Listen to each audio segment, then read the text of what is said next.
All of this where we live could split from this. Downstate New York. It could happen if one New York Assemblyman's referendum passes. Good evening and thank you for joining us. It's a topic that's been talked about since the 1980s and well, it's now back on the table. That's our top story tonight. This time, it's New York Assemblyman Steve Hawley bringing the issue to the State Assembly.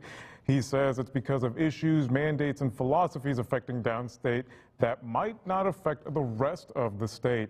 Hawley says his decision also comes from legislation quickly passing that's gotten support from downstate but are unpopular in upstate. Such examples, he stated, gun laws and abortion. While some in the state legislature are supporting the move, others say they're not convinced it's the right move.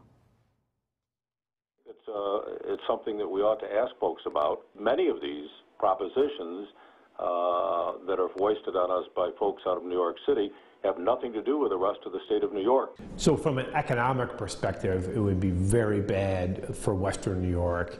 A huge portion of our tax revenues, income taxes, comes from New York City millionaires. It would cripple us from revenues.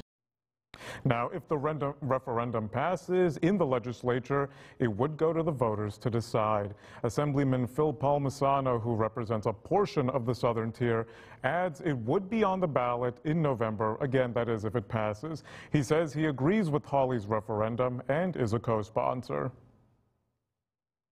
I've already gotten calls from people over the past this month and over the past number of years saying we should be separated. So why not at least ask the question? What harm does it do to ask the question? It wouldn't be a binding question.